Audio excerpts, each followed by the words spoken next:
Hi friends, ఈ వీడియోలో మనము రోజువారీ రాశి ఫలాలలో వృశ్చిక రాశి వారి గురించి తెలుసుకుందాం. అంతకన్నా ముందు చిన్న రిక్వెస్ట్ ఫ్రెండ్స్, ఈ వీడియో మొదటగా చూస్తున్నట్లయితే లైక్ చేయండి, షేర్ చేయండి, అలాగే సబ్స్క్రైబ్ చేయడం అసలు మర్చిపోవద్దు. మీ యొక్క సపోర్ట్ నాకెంతో అవసరం. ఇక వృశ్చిక రాశి వారికి చూసుకున్నట్లయితే ఎవరైతే వృత్తి వ్యాపారాలలో ఉన్నారో వారి యొక్క అంచనాలు నిజమవుతాయి. నిరుద్యోగులు ఎవరైతే ఉద్యోగ యత్నం చేస్తున్నారో వారికి నూతన ఉద్యోగ ప్రాప్తి కనబడుతుంది.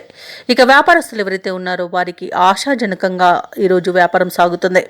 ఉద్యోగస్తులు ఎవరైతే ఉన్నారో తాము పనిచేస్తున్న చోట సహోద్యోగుల సహకారం, ఉన్నతాధికారుల యొక్క అండదండలు అనేవి లభిస్తాయి.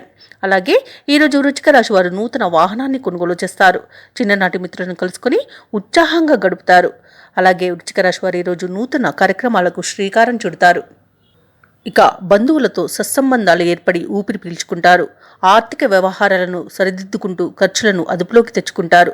కొన్ని సమస్యలు పరిష్కారమై సంతోషాన్ని కలిగిస్తుంది. అలాగే నూతన వాహనాన్ని, ఆభరణాలను కొనుగోలు చేస్తారు. బంధువుల ద్వారా శుభవర్తమానాలనేవి అందుతాయి.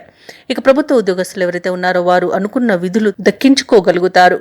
వ్యాపార వాణిజ్యవేత్తలు ఎవరైతే ఉన్నారో వారికి శుభవార్తలు అనేవి అందుతాయి.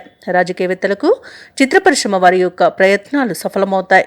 విద్యార్థులకు కొత్తగా కొన్ని విజయాలు అనేవి లభిస్తాయి. మహిళలకి మానసిక ఆందోళన అనేది తొలగిపోతుంది. ఇక ఈరోజు వృశ్చిక రాశి వారికి అదృష్ట రంగు పసుపు, ప్రతికూలమైన రంగు నేరేడు, అదృష్ట సంఖ్య 7. వృశ్చిక రాశి వారు ఈరోజు అన్నపూర్ణ దేవి స్తోత్రాలు పఠించడం వలన మంచి శుభ ఫలితాలను పొందుతారు. అలాగే పనులలో వచ్చే ఆటంకాలని తొలగించుకోగలుగుతారు.